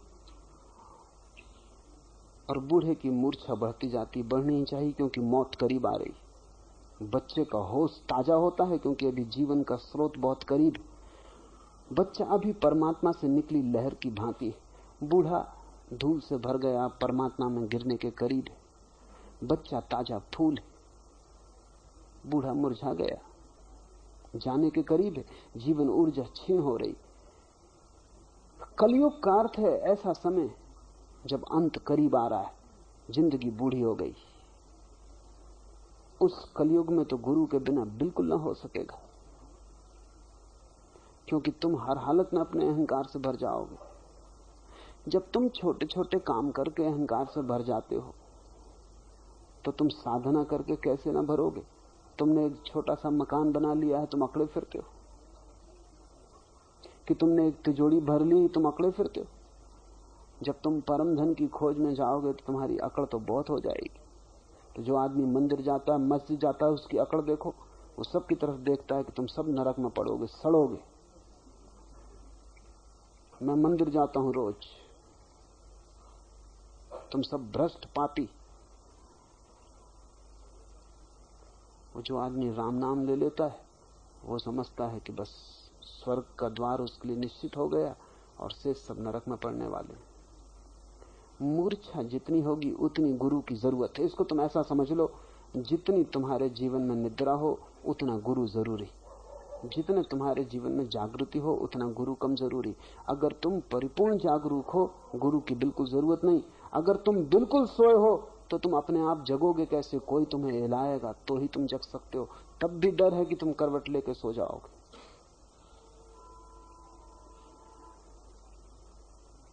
वह गुरु की कृपा से प्राप्त होता है।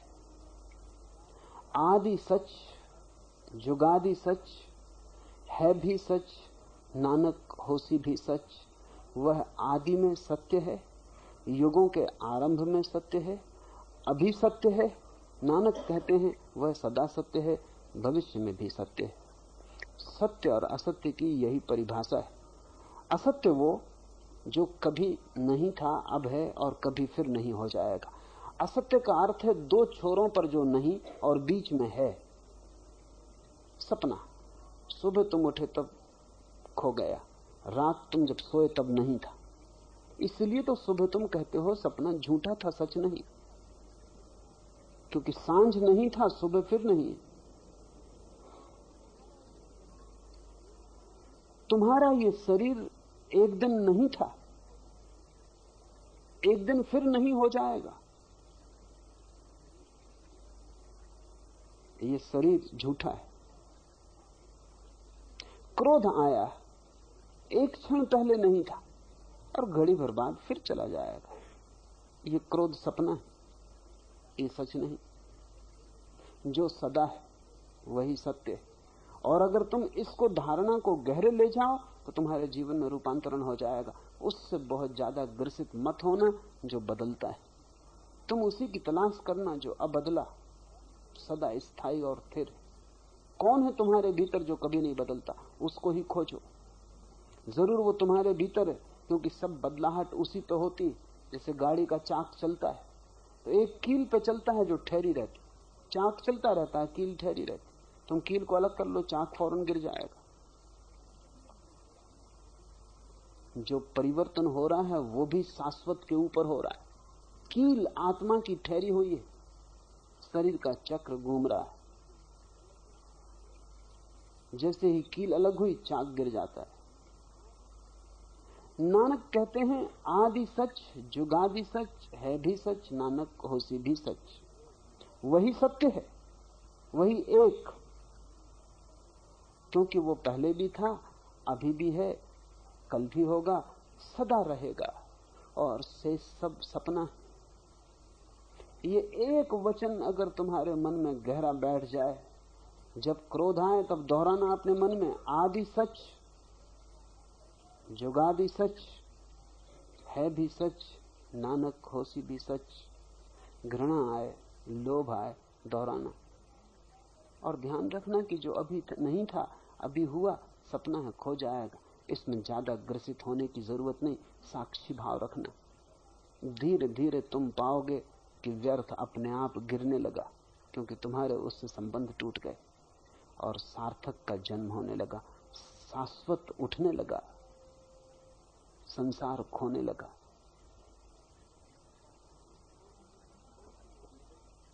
सोची सोची न हो गई, जिस सोची लखबार, चुपे चुपे न हो गई, जो लाई रहा लिवतार। भूखिया भूख न उतरो, जो बनना पुरिया भार, सहस सियाणपा लख होई, ता एक न चले नाली। किब सचियारा होइए, किब कूड़े तुटपाली, हुक्म रजाई चलना, नानक लिखिया नाली। ये बड़ा कीमती बहुमूल्य सूत्र है, नानक का सब सार। सोचकर भी हम उसे सोच नहीं सकते, यद्यपि हम लाखों बार सोच सकते। सोच सोचकर उसे कभी किसी ने पाया नहीं। सोच सोचकर ही तो हमने उसे गंवाया। जितना हम सोचते हैं उतने ही तो विचारों में हम खो जाते। परमात्मा कोई विचार नहीं, वो कोई तर्क की निष्पत्ति नहीं, वो कोई मस्तिष्क का निष्कर्ष नहीं है। परमात्मा तो सत्य है, तुम्हें सोचने का सवाल नहीं। देखना है, सोचने से क्या होगा? सोचने में तो और भटक जाओगे। आंख खोलनी है, और अगर आंखें विचारों से भरी हैं तो तुम्हारी आंखें अंधी रहेंगी। आंख निर्विचार चाहिए, तभी दर्शन उपलब्ध होता है। जिसको ज़हन फकीर कहते हैं, नो माइंड, जिसको कबीर कहते हैं उन्मनी दशा, जिसको बुद्ध कहते हैं चित्त का खो जाना, जिसको पतंजलि ने कहा है निर्विकल्प समाधि, सब विकल्प और विचार जहां खो गए, वही नानक कह रहे हैं सोच सोच कर भी हम उसे सोच नहीं सकते, यद्यपि हम लाखों बार सोचते रहें। चुप होने से भी उस मौन को उपलब्ध नहीं हुआ जा सकता, यद्यपि हम लगातार ध्यान में रह सकते। क्यों? सोच सोच के उसे पाया नहीं जा सकता, चेष्टा कर कर के मौन साधा नहीं जा सकता। क्यों? क्योंकि जितनी तुम चेष्टा करोगे उतना ही तुम पाओगे मौन असंभव हो जाता है। कुछ चीजें हैं जो चेष्टा से नहीं घटती, जैसे नींद नहीं आती किसी को, तो कितनी ही चेष्टा करे नींद ना आएगी। सच तो यह है, जितनी चेष्टा करेगा उतनी नींद मुश्किल हो जाएगी, क्योंकि नींद का अर्थ ही यह है कि तुम सब चेष्टा छोड़ दो, तभी आएगी। तुम कोशिश जारी रखोगे, कोशिश तुम्हें जगाए रखेगी, जागने से कहीं नींद आई। कोई उपाय नींद लाने का नहीं, क्योंकि नींद आती तब है जब तुम निरुपाय हो जाते हो। जब तुम कोई उपाय नहीं करते, पड़े हो बिस्तर पर निरुपाय, तभी नींद आ जाती। तुम अपने को जबरदस्ती कैसे मौन करोगे? तुम बैठ सकते हो, शरीर को साध सकते हो पत्थर की मूर्ति की तरह, भीतर मन उबलता रहेगा। नानक एक मुसलमान नवाब के घर मेहमान थे। नानक को क्या हिंदू क्या मुसलमान,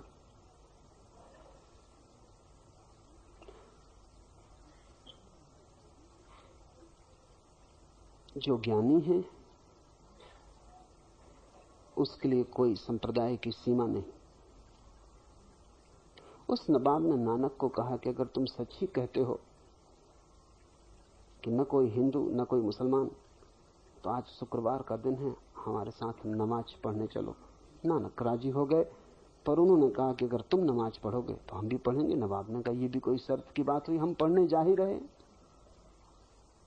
पूरा गांव इकट्ठा हो गया,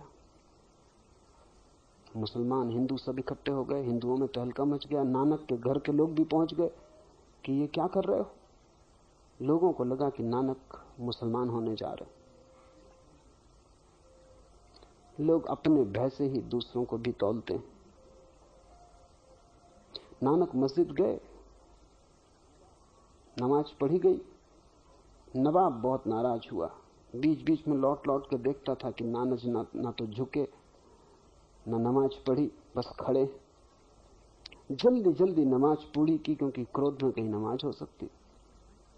करके किसी तरह पूरी नानक पर लोग टूट पड़े और उन्होंने कहा, धोखेबाज हो, कैसे साधु कैसे संत, तुमने वचन दिया नमाज पढ़ने का और तुमने की नहीं। नानक ने कहा, वचन दिया था, शर्त आप भूल गए। कहा था कि अगर आप नमाज पढ़ोगे तो मैं पढ़ूंगा, आपने नहीं पढ़ी तो मैं कैसे पढ़ता। नवाब ने कहा, क्या कह रहे हो, होश में हो? इतने लोग गवाह हैं कि हम नमाज पढ़ रहे थे। नानक ने कहा, इनकी गवाही मैं नहीं मानता, क्योंकि मैं आपको देख रहा था भीतर क्या चल रहा है। आप काबुल में घोड़े खरीद रहे थे। नवाब थोड़ा हैरान हुआ, क्योंकि खरीद वो घोड़े ही रहा था। उसका अच्छा से अच्छा घोड़ा मर गया था। उसी दिन सुबह उसी की पीड़ा से भरा था। नमाज क्या खाक। वो यही सोच रहा था कि कैसे काबुल जाऊं, कैसे बढ़िया घोड़ा खरीदूं, क्योंकि वो घोड़ा बड़ी शान थी, इज्जत थी।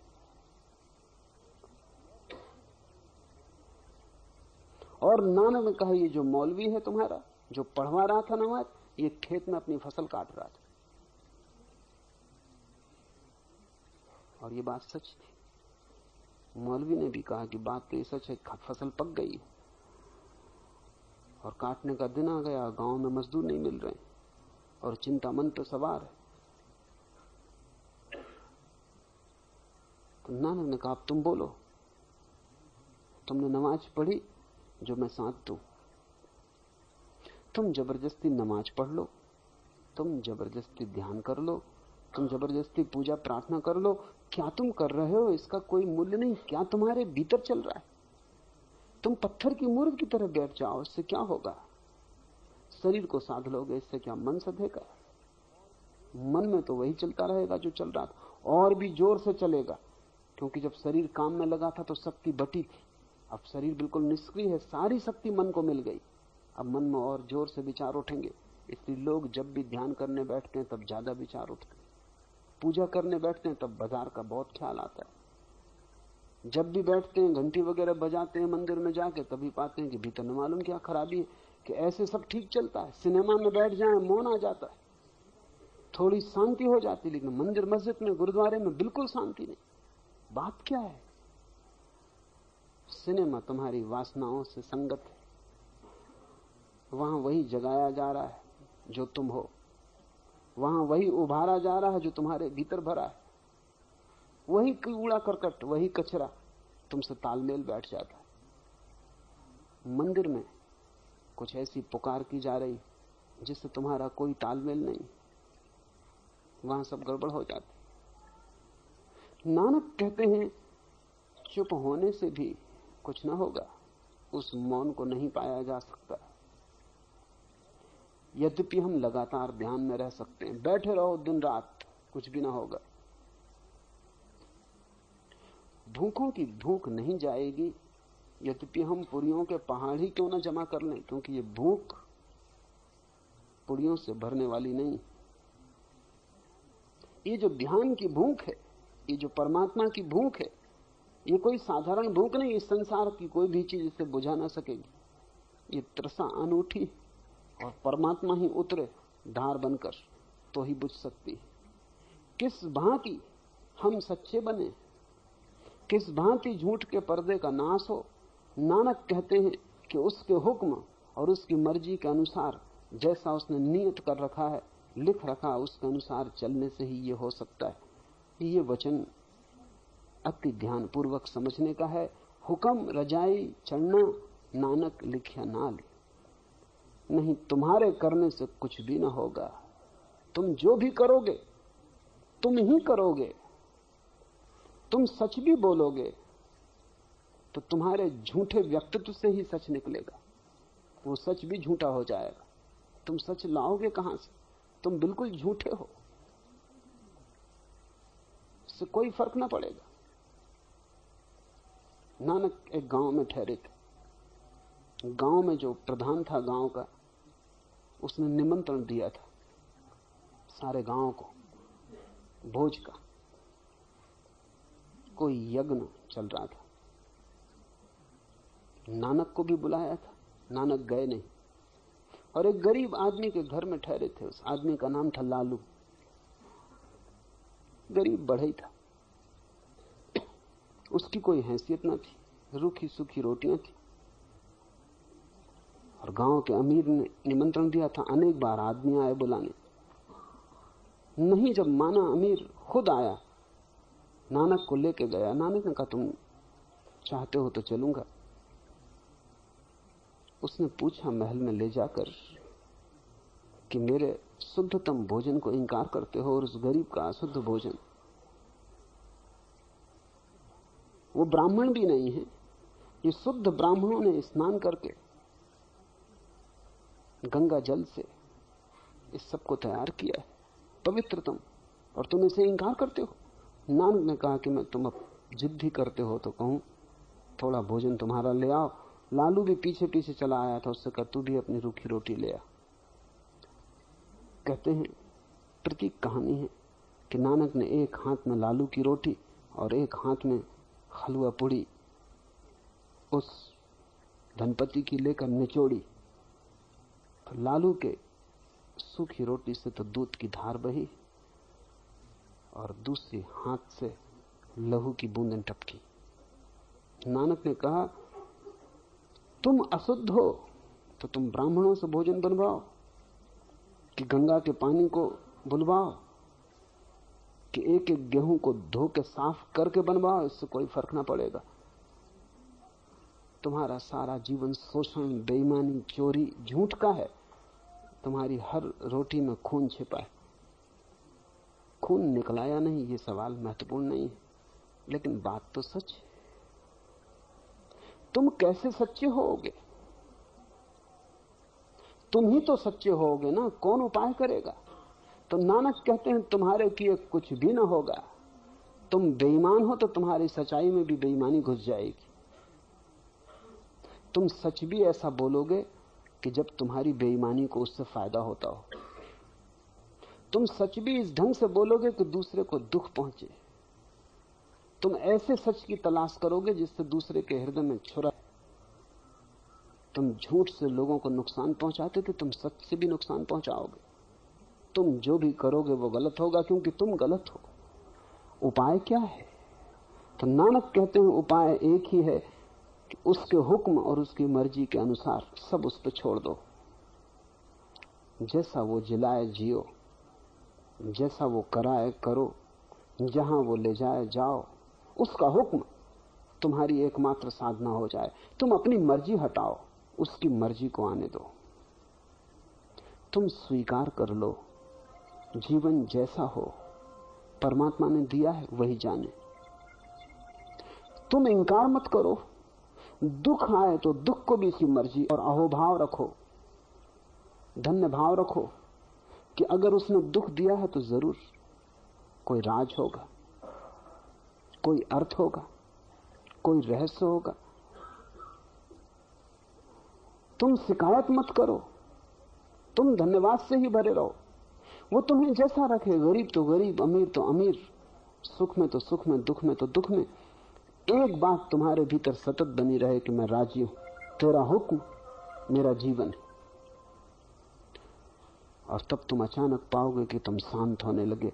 जो लाख ध्यान में बैठ के नहीं होता था, वो उसकी मर्जी पे सब छोड़ देने से होने लगा।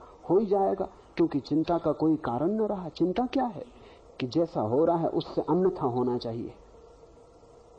बेटा मर गया, नहीं मरना था, ये चिंता है। दिवाला निकल गया, नहीं निकलना था, ये चिंता है। जैसा हुआ वैसा नहीं होना था, और जैसा हो रहा है वैसा नहीं होना चाहिए।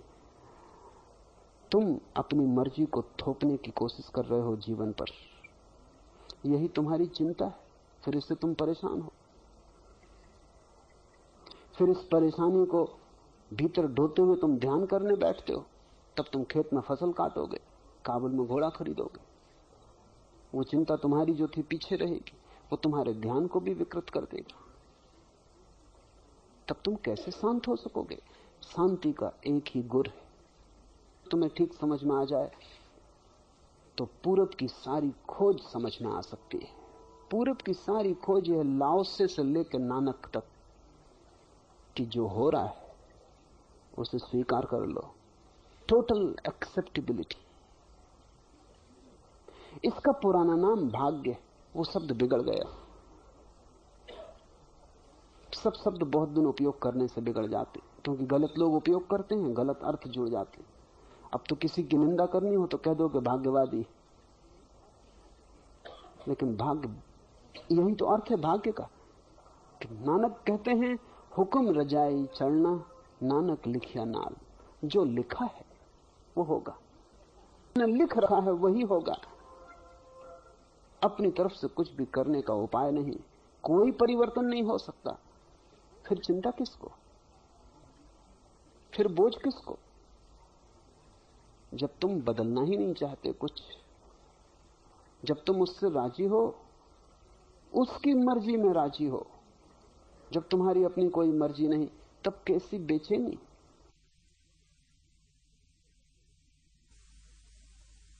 तब कैसा विचार, तब सब हल्का हो जाता, पंख लग जाते। तुम उड़ सकते हो उस आकाश में जिस आकाश का नाम है एक ओंकार सतनाम। नानक की एक ही विधि है, और वो विधि है परमात्मा की मर्जी। वो जैसा करवाए, वो जैसा रखे। ऐसा हुआ इब्राहिम। उसने बाजार में एक गुलाम खरीदा। गुलाम बड़ा स्वस्थ तेजस्वी था। इब्राहिम उसे घर लाया। इब्राहिम उसके प्रेम में ही पड़ गया। आदमी बड़ा प्रभावशाली था। इब्राहिम ने पूछा कि तू कैसे रहना पसंद करेगा? तो उस गुलाम ने मुस्कुरा के कहा, मालिक की जो मर्जी। मेरा कैसा, मेरा होने का क्या अर्थ? आप जैसा रखेंगे वैसा रहूंगा। इब्राहिम ने पूछा, तू क्या पहनना, क्या खाना पसंद करता है? उसने कहा, मेरी क्या पसंद, जैसा पहनाए पहनूंगा, मालिक जो खिलाए खाऊंगा। इब्राहिम ने पूछा कि तेरा नाम क्या है, हम क्या नाम लेके तुझे पुकारें? उसने कहा, मालिक की जो मर्जी, मेरा क्या नाम। दास का कोई नाम होता? जो नाम आप दे दें। कहते हैं इब्राहिम के जीवन में क्रांति घट गई। उठ के उसने पैर छुए इस गुलाम के और कहा कि तूने मुझे राज बता दिया जिसकी मैं तलाश में था। अब यही मेरा और मेरे मालिक का नाता। तू मेरा गुरु है। तब से इब्राहिम शांत हो गया। जो बहुत हुआ था, जो बहुत दिन नमाज पढ़ने से ना हुआ था, वो इस गुलाम के सूत्र से मिल गया। हुक्म रजाई चढ़ना, नानक लिखिया नाली। सोचो, थोड़ा प्रयोग करो, जैसा रखे रहो। अपनी तरफ से तूने बहुत कोशिश करके भी देख ली, क्या हुआ? तुम वैसे के वैसे हो। जैसा उसने भेजा था उससे विकृत भला हो गए हो, उससे सुकृत नहीं हुए हो। जैसे आए थे बचपन में भोले भाले, उतना भी नहीं बचा हाथ में। स्लेट गंदी हो गई, तुमने सब लिख डाला। संताप के क्या तुम्हारे हाथ लगा है? थोड़े दिन नानक की सुन के देखो, छोड़ दो उस पर। इसलिए नानक कहते हैं न जप न तप न ध्यान न धारणा, एक ही साधना है, उसकी मर्जी। जैसे ही तुम्हें ख्याल आएगा उसकी मर्जी का, तुम पाओगे भीतर सब हल्का हो जाता है। एक गहन शांति, एक वर्षा होने लगती भीतर, जहां कोई तनाव नहीं, कोई चिंता नहीं। पश्चिम में इतना तनाव और चिंता है, पूरब से बहुत ज्यादा। हालांकि पूरब बहुत गरीब है, दुखी है, बीमार है, रुग्ण है, भोजन तनाव, इतना तनाव है कि करीब करीब 4 आदमियों में 3 आदमी विक्षिप्त हालत में हो गए। क्या कारण है? क्योंकि पश्चिम ने अपनी मर्जी चलाने की कोशिश की है। आदमी को पश्चिम में भरोसा है, हम सब कर लेंगे, भगवान की कोई सहारे की जरूरत नहीं, भगवान है ही नहीं, आदमी सब कर लेगा। तो उसने बहुत कुछ कर भी लिया है, लेकिन आदमी बिल्कुल खो गया है, पागल हुआ जा रहा है। बाहर बहुत कुछ कर लिया, भीतर सब रुग्ण हो गया है। अगर तुम्हारे जीवन में ये सूत्र उतर जाए तो कुछ करने को नहीं बचता। जो हो रहा है होने दो, तुम तैरो मत, बहो, नदी से लड़ो मत। नदी दुश्मन नहीं है, मित्र है। तुम बहो, लड़ने से दुश्मनी पैदा होती है। और जब तुम उल्टी धार तैरने लगते हो, तब नदी तुमसे संघर्ष करने लगती। तुम सोचते हो नदी मुझसे दुश्मनी ले रही। नदी को क्या दुश्मनी? नदी को तुम्हारा पता भी नहीं। तुम अपने ही हाथ उल्टी धारा बह रहे हो। तुम्हारी मर्जी यानी उल्टी धारा, अहंकार यानी उल्टी धारा, उसकी मर्जी, तुम धारा के साथ एक हो गए। अब नदी जहां ले जाए वही मंजिल है, जहां लगा दे वही किनारा है, डुबा दे तो वो भी मंजिल है। फिर कैसी कैसा दुख? तुमने दुख की जड़ काट दी। बड़ा कीमती ये सूत्र है। नानक कहते हैं उसके हुक्म और उसकी मर्जी के अनुसार, जैसा उसने नियत कर रखा है, लिख रखा है, उसके अनुसार चलने से ही यह हो सकता है। तो नानक ने अहंकार के सब द्वार बंद कर दिए। पहले तो गुरु प्रसाद कि तुम जो भी करो, जो भी उपलब्धि हो वो गुरु की कृपा, और फिर जो भी हो जीवन की धारा, वो जहां ले जाए उसका हुक्म। फिर कुछ और करने को बचता है न लगेगी कि तुम्हें भी पता चल जाए एक ओंकार सतनाम, कर्ता पुरुष, निर्भय निर्वैर, अकाल मूर्ति, अजूनी सैभम गुरु प्रसादी, आदि सच जुगादि सच, है भी सच नानक होसी भी सच। सोची सोची न हो गई जे सोची लखबार, चुपे चुपे न हो गई जे लाई रहा ले उतार। भूखिया भूख न उतरो जे बना पुरिया भार, सहज सियाणपा लख होई त इक न चले नाल। किब सचियारा होइए किब कूड़े तुटपाल, हुकुम रजाई चढ़ना नानक लिखिया नाली। तब कैसा विचार, तब सब हल्का हो जाता, पंख लग जाते, तुम उड़ सकते हो उस आकाश में जिस आकाश का नाम है एक ओंकार सतनाम। नानक की एक ही विधि है, और वो विधि है परमात्मा की मर्जी। वो जैसा करवाए, वो जैसा रखे। ऐसा हुआ कि बल्ख का एक नवाब था इब्राहिम, उसने बाजार में एक गुलाम खरीदा। गुलाम बड़ा स्वस्थ तेजस्वी था। इब्राहिम उसे घर लाया, इब्राहिम उसके प्रेम में ही पड़ गया। आदमी बड़ा प्रभावशाली था। इब्राहिम ने पूछा कि तू कैसे रहना पसंद करेगा? तो उस गुलाम ने मुस्कुरा के कहा, मालिक की जो मर्जी। मेरा कैसा, मेरा होने का क्या अर्थ? आप जैसा रखेंगे वैसा रहूंगा। इब्राहिम ने पूछा, तू क्या पहनना, क्या खाना पसंद करता है? उसने कहा, मेरी क्या पसंद, मालिक जैसा पहनाए पहनूंगा, मालिक जो खिलाए खाऊंगा। इब्राहिम ने पूछा कि तेरा नाम क्या है, हम क्या नाम लेके तुझे पुकारें? उसने कहा, मालिक की जो मर्जी, मेरा क्या नाम। दास का कोई नाम होता? जो नाम आप दे दें। कहते हैं इब्राहिम के जीवन में क्रांति घट गई। उठ के उसने पैर छुए इस गुलाम के और कहा कि तूने मुझे राज बता दिया जिसकी मैं तलाश में था। अब यही मेरा और मेरे मालिक का नाता। तू मेरा गुरु है। तब से इब्राहिम शांत हो गया। जो बहुत दिनों के ध्यान से न हुआ था, जो बहुत दिन नमाज पढ़ने से न हुआ था, वो इस गुलाम के सूत्र से मिल गया। हुक्म रजाई चढ़ना, नानक लिखिया नाली। सोचो, थोड़ा प्रयोग करो, जैसा रखे रहो। अपनी तरफ से तूने बहुत कोशिश करके भी देख ली, क्या हुआ? तुम वैसे के वैसे हो। जैसा उसने भेजा था उससे विकृत भला हो गए हो, उससे सुकृत नहीं हुए हो।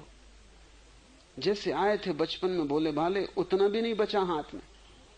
स्लेट गंदी हो गई, तुमने सब लिख डाला। पाया क्या है सिवाय दुख, तनाव, संताप के? क्या तुम्हारे हाथ लगा है? थोड़े दिन नानक की सुन के देखो, छोड़ दो उस पर। इसलिए नानक कहते हैं, न जप न तप न ध्यान न धारणा,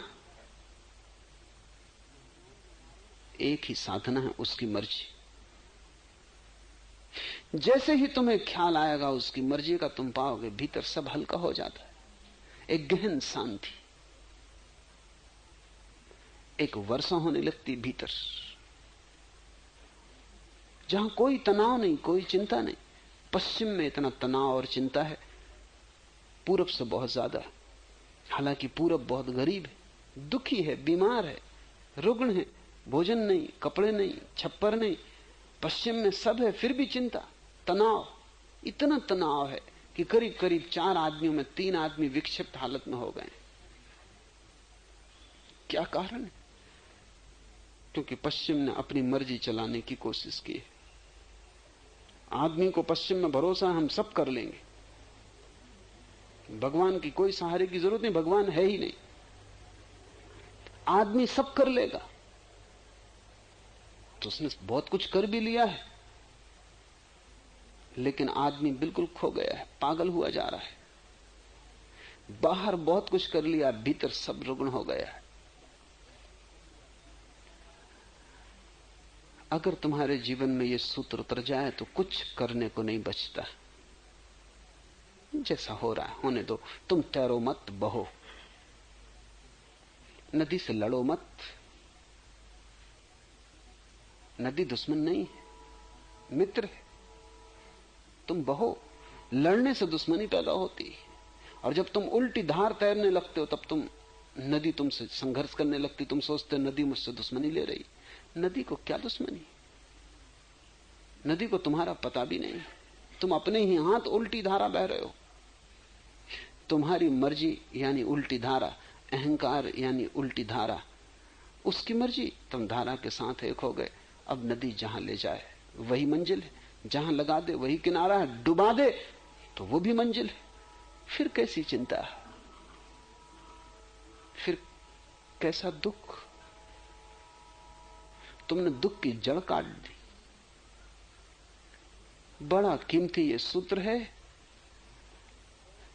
नानक कहते हैं उसके हुक्म और उसकी मर्जी के अनुसार, जैसा उसने नियत कर रखा है, लिख रखा है, उसके अनुसार चलने से ही यह हो सकता है। तो नानक ने अहंकार के सब द्वार बंद कर दिए। पहले तो गुरु प्रसाद कि तुम जो भी करो, जो भी उपलब्धि हो वो गुरु की कृपा, और फिर जो भी हो जीवन की धारा वो जहां ले जाए उसका हुक्म। फिर कुछ और करने को बचता नहीं।